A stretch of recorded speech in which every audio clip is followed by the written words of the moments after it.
বাংলা আমি সব্যসাচী আপনাদের সঙ্গে। আর যে খবরের শুরুতেই চোখ রাখতে হচ্ছে উত্তরপ্রদেশ, উত্তরাখণ্ড আর এবার ত্রিপুরার সরকারি বিজ্ঞাপনে শিয়ালদার ছবি। বিপ্লব সরকারের বিজ্ঞাপনে শিয়ালদা উড়ালপুল। ঠিক কেমন কি কারণে এই ঘটনা ঘটলো জানবো। আবির রয়েছেন আমাদের সঙ্গে মুহূর্তে টেলিফোন। আবির, দেখো, ত্রিপুরা সরকারের এটা হচ্ছে একদম সরকারি টুইটার হ্যান্ডেল মাই গভ ত্রিপুরা, যার মাধ্যমে সরকারের বিভিন্ন প্রতিষ্ঠান বা আধিকারিকদের সাথে সাধারণ মানুষ যোগাযোগ রাখতে পারেন। তো পথ নিরাপত্তা বা সুরক্ষা সংক্রান্ত বিষয়টা সচেতনতার জন্য যে একটা বিজ্ঞাপন করা হয়েছে এই টুইটার হ্যান্ডেলে, সেখানে হচ্ছে দেখতে পাওয়া যাচ্ছে যে কলকাতার শিয়ালদা ব্রিজের ছবি। কলকাতা হলুদ ট্যাক্সি, একই সঙ্গে হচ্ছে কলকাতার যে বেসরকারি বাস, নীল সাদা রেলিং, ট্রাম লাইন, সমস্ত কিছু দেখা যাচ্ছে। এইটা নিয়ে ইতিমধ্যে প্রশ্ন উঠতে শুরু করেছে। তুমি যেমনটা উদাহরণ দিচ্ছিলে যে এর আগে উত্তরপ্রদেশ, উত্তরাখণ্ডের ক্ষেত্রেও কলকাতা বা এই রাজ্যের ছবি ব্যবহার করা হয়েছে, এবার ত্রিপুরাও হচ্ছে কলকাতার এই ছবি ব্যবহার করেছে।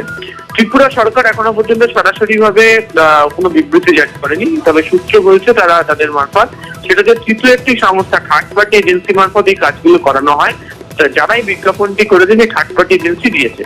তবে এক্ষেত্রে কোনো বিজ্ঞাপন প্রকাশ করা হলে সেক্ষেত্রে নজরদারির দায়িত্ব, যেহেতু সরকারি বিজ্ঞাপন সরকারের দপ্তরের তরফ থেকে নজরদারি রাখা হয়, সেই নজরদারি একটা অভাব ছিল বলে মনে করা হচ্ছে। এবং শাসক দল বিজেপি ত্রিপুরা তারাও এই গোটা বিষয়টা নিয়ে এই মুহূর্তে চুপ করে রয়েছে। কিন্তু তৃণমূলের তরফ থেকে পাল্টা কটাক্ষ করা শুরু হয়েছে এবং তাদের বক্তব্য সেখানে যে আদৌ কোনো উন্নয়ন হয়নি এটা থেকে পরিষ্কার যে তারা নিজেদের রাজ্যের কোনো ছবি দিতে পারছে না। পড়শি রাজ্য এবং কলকাতার যে ছবি সেটাকে তারা নিজেদের বলে ছবি দিয়ে তারা সেটাকে তাদের বিজ্ঞাপনে। বেশ, অনেক ধন্যবাদ আবির। আর যে কথাটা উঠে এলো উত্তরপ্রদেশ, এর আগে যোগীরা, শুরুতে শুনবো কুণাল ঘোষের বক্তব্য। বিজেপি একেবারে রাজনৈতিকভাবে দেউলিয়া, নকল নবীস, টুকলিবাজ। এর আগে ওরা আমাদের মা উড়ালপুলের ছবি উত্তরপ্রদেশ সরকার ব্যবহার করেছে, তারপরে অন্ডাল বিমানবন্দরের ছবি উত্তরাখণ্ড দিয়ে ব্যবহার হয়েছে, এরপরে একেবারে কলকাতার রাজপথের ছবি এটা ত্রিপুরা বলে ব্যবহার করছে। এটা হতে পারে কখনো? তাহলে ত্রিপুরা তো নিজেদের দেখাবার মতো যেটুকু ছিল অতীতেও সেটাও নষ্ট করেছে এই বিজেপি। আর এখন কলকাতার শহর, কলকাতার পরিকাঠামো, কলকাতার উন্নয়ন, সেইগুলোকে বিজেপি ব্যবহার করছে। ওদের উচিত নাক খত দিয়ে ক্ষমা চাওয়া যে আমরা কোনো উন্নয়নে নেই, শুধু তৃণমূল আর কলকাতার উন্নয়নগুলো দেখিয়ে আমরা আমাদের বিজ্ঞাপন দিয়ে থাকি। অ্যাকচুয়ালি সত্যি কথা বলি, যাদের কিছু নিজস্বতা নেই, যাদের কিছু নেই, তারা তো চিরকাল কপি পেস্ট করে। একদিকে ভালো, আমরা বলি না what Bengal things today, India things tomorrow. Mamata ব্যানার্জিকে দেখেই ওরা এগোচ্ছে। আমাদের দৃঢ় বিশ্বাস মমতা ব্যানার্জি আর কিছু দিনের মধ্যেই ভারতবর্ষের মানুষের কাজ করার সুযোগ পাবেন এবং বাংলাই ভারতবর্ষকে পথ দেখাবে। আরও বেশি করে কপি পেস্ট করুক, ভালো, আরো বেশি করে কপি পেস্ট করুক। একেবারে অ্যাটাকিং মোডে তৃণমূল কংগ্রেস, যদিও ডিফেন্স খেলছে বিজেপি। শ্রমিক ভট্টাচার্য বলছেন আরেকটু সতর্ক হওয়া উচিত ছিল ত্রিপুরা সরকার। বাংলার প্রতি প্রত্যেকের একটা আকর্ষণ আছে, ভালোবাসা আছে।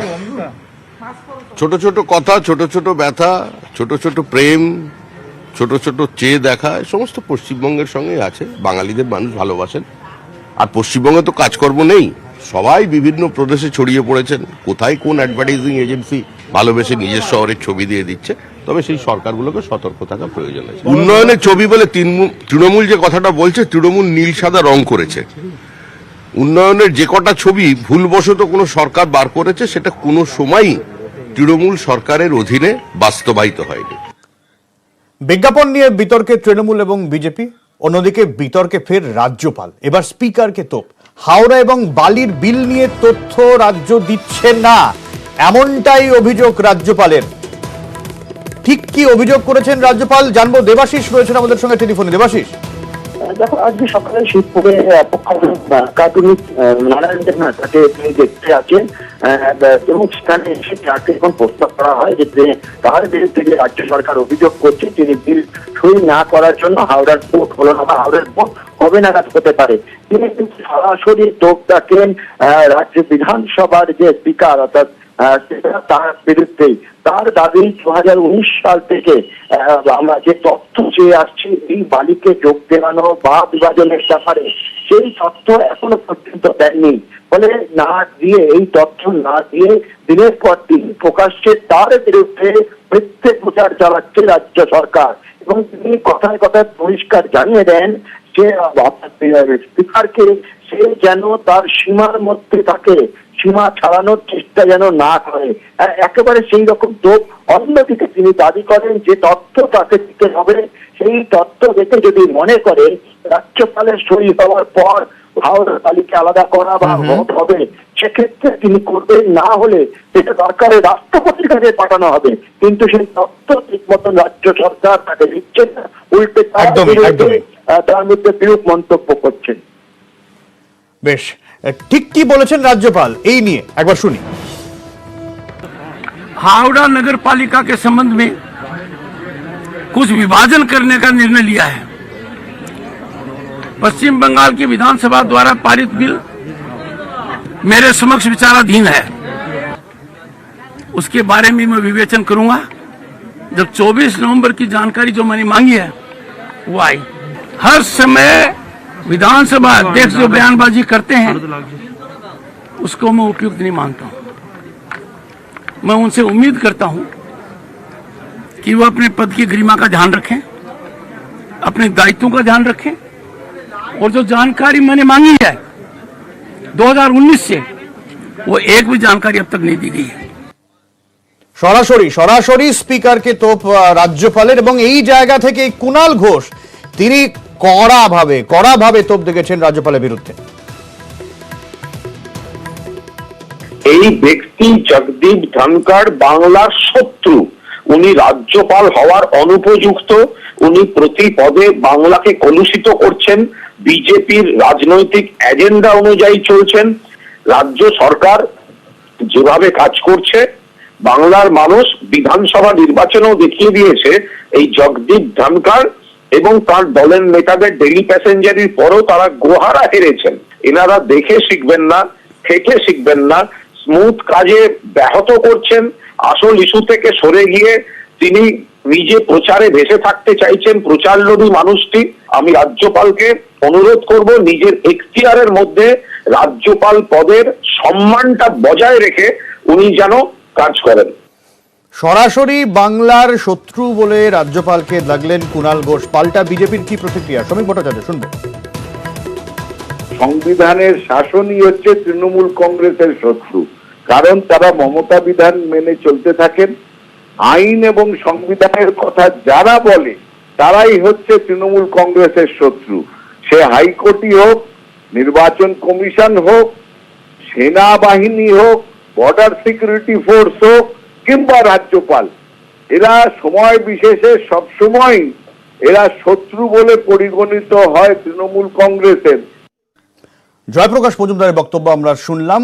আর বালি বিল হাওড়া নিয়ে যখন বিতর্ক একেবারে চরমে, তখনই বিএসএফ এর এখতিয়ার নিয়ে বিতর্ক। বিএসএফ এর এখতিয়ার নিয়ে আধিকারিকদের যে নির্দেশ মুখ্যমন্ত্রী দিয়েছেন তা সঠিক নয়, এমনই মনে করছেন রাজ্যপাল জগদীপ ধনকর। আপনার আরো একবার জানিয়ে রাখবো, এবারে বিএসএফ এর এখতিয়ার বিতর্ক আরেকবার খুঁচিয়ে তুললেন রাজ্যপাল জগদীপ ধনকর। এর আগে মুখ্যমন্ত্রী বিডিওদের নির্দেশ দিয়েছিলেন, প্রশাসনিক বৈঠক থেকে নির্দিষ্ট করে দিয়েছিলেন যে ঠিক কি করতে হবে যদি কেউ তাদের এলাকার মধ্যে ঢুকে পড়ে।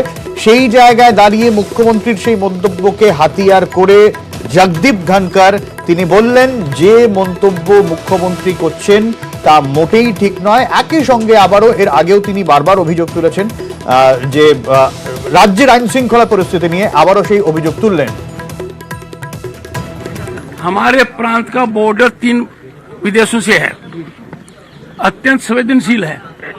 ऐसी परिस्थिति में मुख्यमंत्री का जो निर्देश अधिकारियों को उन्होंने आधिकारिक बैठक में दिया है उसको मैं उचित नहीं मानता। जब विधिवत रूप से कार्य क्षेत्र बीएसएफ का 50 किलोमीटर कर दिया तो मुझे समझ में नहीं आता किस आधार पर माननीय मुख्यमंत्री 15 किलोमीटर की बात करती हैं। অর্থাৎ একেবারে স্পষ্ট করে দিলেন যে ভাষায় মুখ্যমন্ত্রী কথা বলেছেন, যে বক্তব্য রেখেছেন তা নিয়ে যথেষ্ট আপত্তি রয়েছে রাজ্যপাল জগদীপ ধনকরের। আরেকবার শুনি তিনি কি বলেছেন। हमारे प्रांत का बॉर्डर 3 विदेशों से है, अत्यंत संवेदनशील है। ऐसी परिस्थिति में मुख्यमंत्री का जो निर्देश अधिकारियों को उन्होंने आधिकारिक बैठक में दिया है उसको मैं उचित नहीं मानता।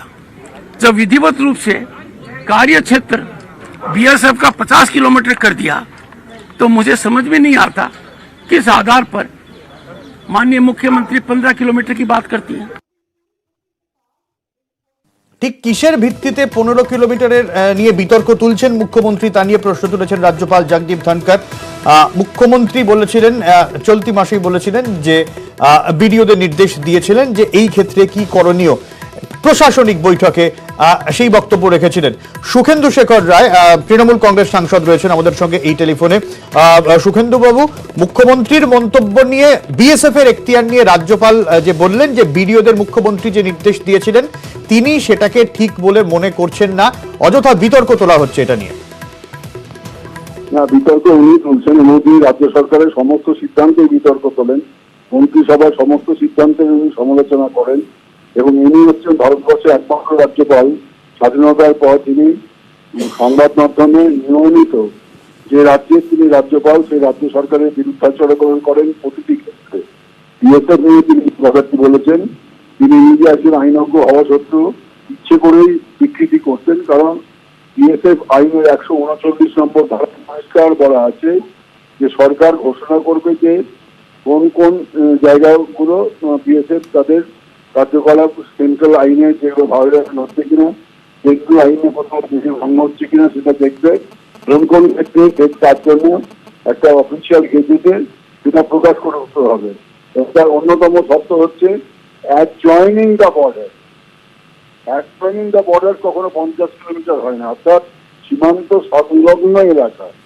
সীমান্ত সংলগ্ন এলাকা বলতে কি 50 কিলোমিটার বোঝায় না?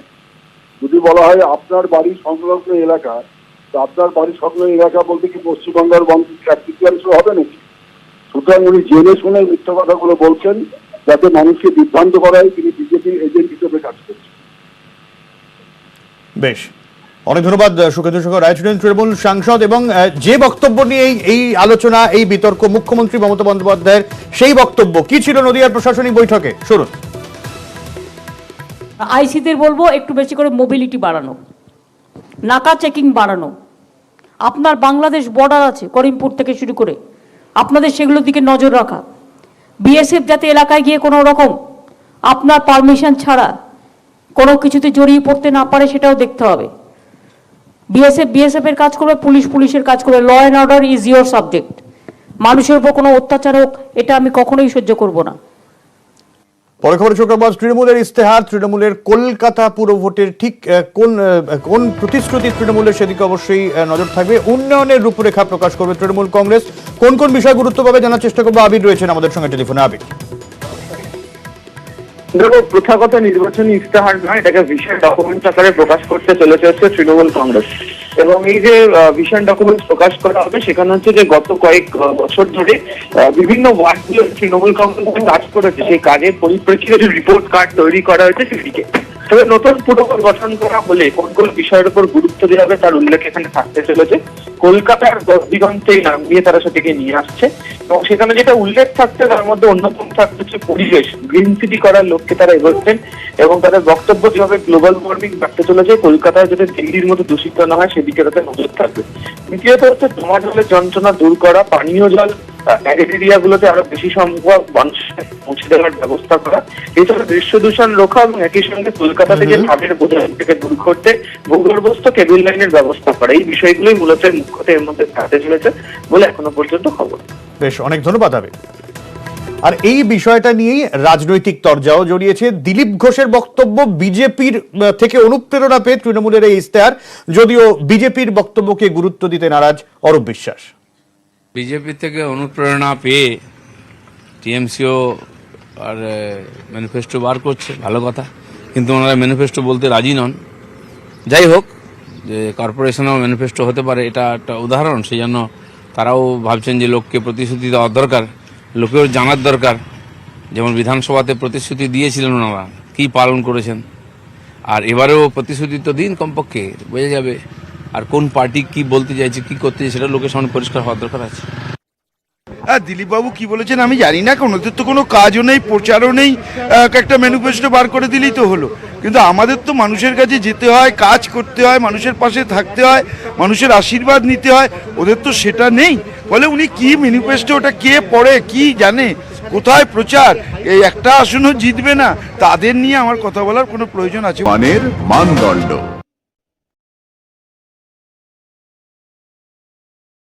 অভিযোগে দুজন নিরাপত্তা রক্ষীকে গ্রেপ্তার করেছে সিআইডি। সিআইডি দাবি ডিএম ও এসপিদের সই জাল করত সফিক মোল্লা এবং প্রয়োজনীয় সরকারি সিল জাল করে তৈরি করত নকল লাইসেন্স। দীর্ঘদিন ধরে এইভাবেই ভুয়ো লাইসেন্স তারা তৈরি করছিল এবং সেগুলি বিভিন্ন যে শহরের যে নিরাপত্তা রক্ষীদের যে কোম্পানি, বেসরকারি যে কোম্পানি রয়েছে সেখানে যারা কাজ করে নিরাপত্তা রক্ষীরা, তাদেরকে দেয়া হতো যাতে তাদেরকে কম টাকায় সেখানে নিযুক্ত করা যায়, এমনটাই সিআইডির দাবি। গোয়েন্দারা ধৃতদের থেকে প্রচুর নকল সরকারি সেল উদ্ধার করেছেন। এই ঘটনায় মোট 6 জনকে গ্রেপ্তার করা হয়েছে। ধৃতদেরকে জেরা করে এই চক্রে আর কারা জড়িত সেই বিষয়টি জানার চেষ্টা করছে সিআইডির এসওজির আধিকারিকরা।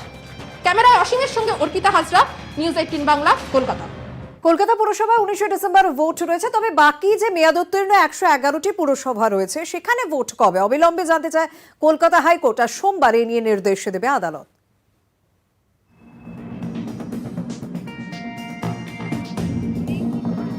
19 ডিসেম্বর কলকাতা পুরসভার ভোট। রাজ্যের মেয়াদ ফুরনো বাকি 111টি পুরসভায় ভোট কবে, এই প্রশ্নের জবাব মিলতে পারে সোমবার। পুরো ভোট নিয়ে দায়ের হওয়া জনস্বার্থ মামলায় সেদিন নির্দেশ দেবে কলকাতা হাইকোর্ট। নির্বাচনের ব্যাপারে যে প্ল্যান বারবার চাইছেন আদালত, আর কি সেই নির্বাচনের প্ল্যানের ব্যাপারটা কোথায়? বারবার তো রাজ্য সরকার আশ্বস্ত করছে যে প্ল্যান নিয়ে আসবে, কিন্তু এক একবার এক এক রকম ভাবে অন্য জিনিস বলা হচ্ছে, কোনো প্ল্যান দেওয়া হচ্ছে না যে বাকি পুরসভাগুলোর ক্ষেত্রে কি হবে, কবে ভোট হবে। শুক্রবার আদালতে চলে তীব্র বাকযুদ্ধ।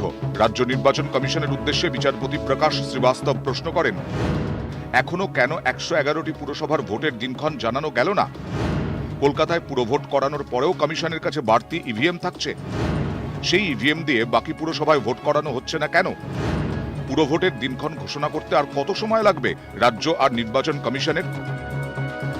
এদিন কমিশনের আইনজীবী জয়ন্ত মিত্র আদালতে সওয়াল করতে গিয়ে বলেন, 20,000 ইভিএম চেয়ে 7ই এপ্রিল জাতীয় নির্বাচন কমিশনকে চিঠি দেয় রাজ্য নির্বাচন কমিশন। 10ই এপ্রিল জাতীয় নির্বাচন কমিশন জানায় তারা অপারগ।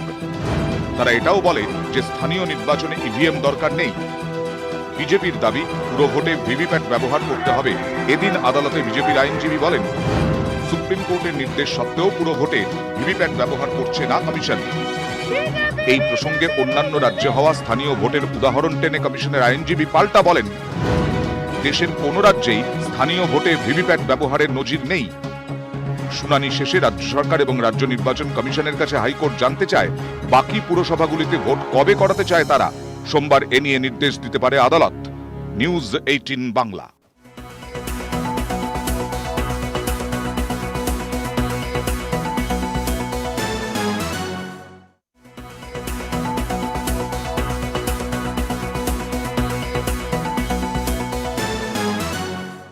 বিদায় জেনারেল, পূর্ণ সামরিক মর্যাদায় বিদায় জানানো হলো ভারতের প্রথম CDS chief of defence staff Bipin রাওয়াতকে।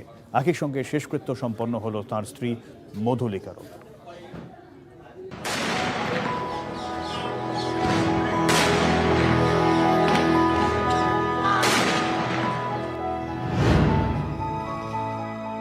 বৃহস্পতিবার সকালে শেষবারের মতো কামরাজ মার্গের বাড়িতে কফিনবন্দি হয়ে শেষবার বাড়ি ফিরলেন জেনারেল, সঙ্গে স্ত্রী মধুলিকারও কফিন।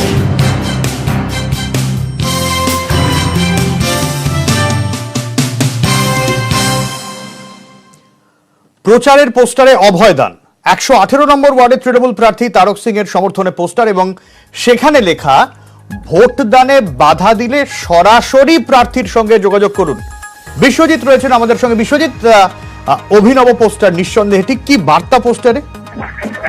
দেখুন, একটাই বার্তা যে গণতান্ত্রিক অধিকার সাধারণ মানুষের, সেই গণতান্ত্রিক অধিকার যাতে সকলে প্রয়োগ করতে পারেন এবং নিজের ভোট উঠে গিয়ে নিজের ভোটটা দিতে পারেন, তার জন্য উদ্যোগী হয়েছেন তৃণমূল কংগ্রেস প্রার্থীরা। এবং তৃণমূল কংগ্রেস প্রার্থীরা তাদের নিজের নাম্বার দিচ্ছেন।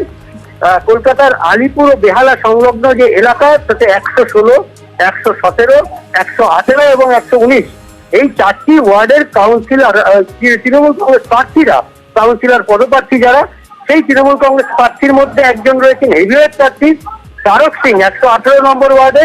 তিনি বিদায়ী পুরসভার যে মেয়র পরিষদ ছিলেন নিকাশির, তিনি তার ওয়ার্ডের যে তৃণমূল কংগ্রেসের পোস্টার দিয়েছেন এবং সেখানে তিনি একথাই লিখেছেন যে বাধা পেলে, ভোট দানে বাধা পেলে সরাসরি ফোন করুন, এবং সেখানে নিজের ফোন নাম্বারটা দিয়েছেন। একইভাবে 116, 117, 118 তো বটেই এবং 119, এই 4টি ওয়ার্ডের কাউন্সিলররা সেখানে হিন্দি এবং বাংলা দুটো ভাষাতেই এই পোস্টার দেওয়া হয়েছে, যাতে সাধারণ মানুষের বুঝতে অসুবিধা না হয়। আপনাকে অনেক ধন্যবাদ। আমি এই নিয়ে কথা বলবো। বিজেপি জয়প্রকাশ মজুমদার রয়েছেন। জয়প্রকাশ দা, আপনারা বলছিলেন আপনাদের দল থেকে দাবি করা হচ্ছিল যে পুরো ভোটে অশান্তি হতে পারে, ভোটদানে বাধা দেওয়া হতে পারে, কেন্দ্রীয় বাহিনী দরকার। দিলীপ ঘোষ বলেছেন। সেই জায়গায় দাঁড়িয়ে প্রার্থী তারক সিং তিনি বলছেন কেউ যদি তাকে বাধা দেয় কোনো ভোটারদের, তাকে ফোন করতে, থানায় জানাতে, নাম্বার দিয়ে দিয়েছেন। দেখুন, অনেকগুলো প্রশ্ন উঠে আসছে। এই যে আমরা আশঙ্কা প্রকাশ করেছি সেটা তো অমূলক নয়, সেটা তো প্রত্যক্ষ অভিজ্ঞতার কারণে। বামফ্রন্টের সময়ও লোকে ভোট দিতে পারেনি, তৃণমূলের সময়ও লোকে ভোট দিতে পারে না এবং ভোট লুট হয়। এই প্রত্যক্ষ অভিজ্ঞতা থেকেই আমরা বলেছিলাম ভোট সঠিক হবে কি হবে না। এবার দেখুন যে তারক সিং বলছে আমাকে জানাও যদি কেউ ভোট না দিতে পারে। তিনি কি আইন শৃঙ্খলা রাখার দায়িত্ব? তিনি ভোট করানোর দায়িত্ব? তিনি একজন প্রার্থী, অন্য প্রার্থীদের মতন তিনি একজন প্রার্থী। তার কি বিশেষ ক্ষমতা আছে, অধিকার আছে? এতেই প্রকাশ পায়। থানার নাম্বারও দেওয়া আছে, ওসি এবং থানার নাম্বারও দেওয়া আছে। সেটা দেওয়ার মালিক কি তারক সিং? তারক সিং কুখ্যাত বা বিখ্যাত যেভাবেই বলুন না কেন, যে এই ভোট আটকানোর যারা সর্দার তাদের মধ্যে একজনের নাম হচ্ছে তারক সিং। এর আগে সমস্ত ঘটনা সদম্ভে বলেছেন আমার ইচ্ছে এখানে ভোট হয়।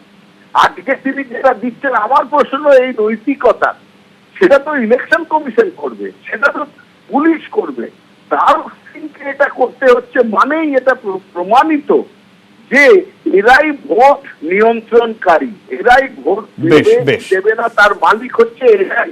এটা নিজে এইটা দিয়ে প্রমাণ করে দিল যে আমরাই একদিন ভোট দেওয়াতাম না। এখন যেহেতু মানবাধিকার কমিশন এসে নানা কথা বলেছে, হাইকোর্টের বেঞ্চ নানা কথা বলেছে, এখন তাই চুপচাপ এই ঘটনাগুলো রাখতে হবে বলে এইগুলো আসল কালপ্রিট এরাই।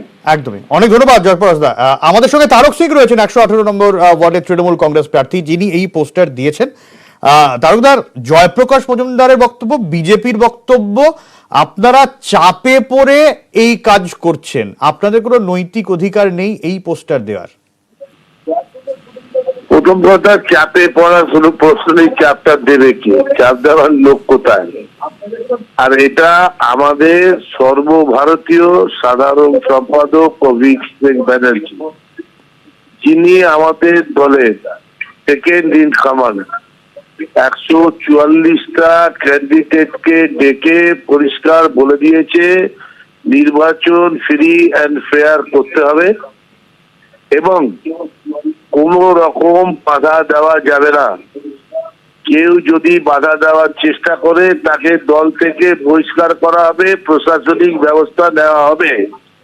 এটা আমাদের দলের কর্মসূচি। আমরা সেটা ডিসপ্লে করে গ্রাউন্ড লেভেলে নামিয়েছি। আর জয়প্রকাশ বাবু কতদূর শিক্ষিত, কত জ্ঞান আছে আমার জানা নেই। প্রত্যেকটা নাগরিকের অধিকার আছে যে মানুষ যাতে ফ্রি অ্যান্ড ফেয়ার ভোট দিতে পারে, সেটা বলার। দ্বিতীয়, থানার ওসিদের নাম, দে আর অল পাবলিক সার্ভেন্ট। একজন নাগরিক এবং একটা রাজনৈতিক দলের প্রার্থী হিসেবে আমি এটা দিতেই পারি যে আপনাদের যদি এরকম কেউ বাধা দেয় ভোট দানে, কেউ আমাকে বিশ্বাস না করতে পারে, তাহলে সে থানায় যাবে। থানার নাম্বার দিয়েছি, ওসির নাম দিয়েছি। তারা তো মানুষের সেবায় আইন শৃঙ্খলা রক্ষা করবে। একদমই। অপরাধটা কোথায়? বেশ, ওনাদের শিক্ষা দীক্ষা কিছু নেই, জ্ঞানবোধ নেই। কংগ্রেসে এসে বিজেপি হয়েছে, এখন নতুন নতুন জাত, একটা জাত থেকে অন্য জাতে গেলে বেশি করে বলতে হলো অবস্থা। একদমই একদমই। অনেক ধন্যবাদ তারকদা।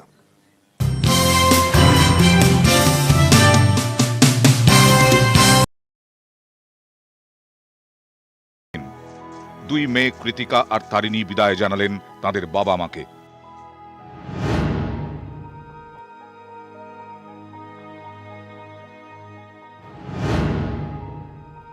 কামরাজ মার্গের বাড়িতে ঢল, 3 বাহিনীর প্রধান শ্রদ্ধা জানালেন তাদের প্রিয় জেনারেলকে। শ্রদ্ধা জ্ঞাপন করলেন কেন্দ্রীয় স্বরাষ্ট্রমন্ত্রী, বিদেশমন্ত্রী, কংগ্রেস নেতা রাহুল গান্ধী। শ্রদ্ধা জানাতে প্রয়াত জেনারেলের বাড়িতে যান তৃণমূল সাংসদরাও। ভারতের 3 বাহিনীর শীর্ষে থাকা জেনারেলকে শ্রদ্ধা জানান পৃথিবীর বিভিন্ন দেশের সেনাকর্তারাও। কামরাজ মার্গের বাড়ি থেকে দিল্লি ক্যান্টনমেন্টের ব্রাড স্কোয়ার গান ক্যারেজে জেনারেল বিপিন রাওয়াতের সঙ্গী হলেন অগুন্তি সাধারণ মানুষ, আর সঙ্গী হলেন মধুলিকা রাওয়াত। একসঙ্গেই শেষ যাত্রা। একই সঙ্গে বাবা মাকে বিদায় জানালেন 2 মেয়ে। 17 বার গান স্যালুট আর সেনার নিয়ম মেনেই হল শেষকৃত্য। সেনাপ্রধান পদ থেকে বিপিন রাওয়াতের অবসরের সময় তৈরি হয় সিডিএস পদটি। জেনারেল রাওয়াতই দেশের প্রথম চিফ অফ ডিফেন্স স্টাফ। তাঁর মৃত্যুতে শেষ হল ভারতীয় সামরিক বাহিনীর এক অধ্যায়ের। নিউজ 18 বাংলা। কোভিড পরিস্থিতির কথা মাথায় রেখে আমরা জানি যে নবম থেকে দ্বাদশ পর্যন্ত স্কুল চলছে, ক্লাস চলছে, তবে সম্ভবত জানুয়ারি থেকেই পুরো দমে স্কুল খুলে যাচ্ছে। সূত্রের খবর, আগামী বছরের শুরুতেই প্রথম থেকে অষ্টম শ্রেণীর ক্লাস চালুর কথা ভাবছে রাজ্য সরকার।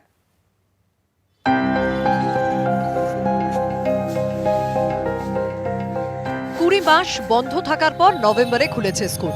এখন ক্লাস হচ্ছে নবম থেকে দ্বাদশে, কিন্তু বাকিদের কবে থেকে? সূত্রের খবর, নতুন বছরের শুরুতেই শুরু হতে পারে স্কুলের অন্য শ্রেণীর ক্লাসও। জানুয়ারি থেকে ক্লাস শুরু হতে পারে প্রথম থেকে অষ্টম শ্রেণীর। কোভিড পরিস্থিতিতে অনেক পড়ুয়াই অনলাইন ক্লাস করতে পারেনি, পরপর 2 বছর পরীক্ষাও হয়নি। তাই রাজ্য সরকারের ভাবনা, প্রথমে আগের 2টি ক্লাসের সিলেবাস পড়ানো হবে, তারপর নতুন ক্লাসের পড়া।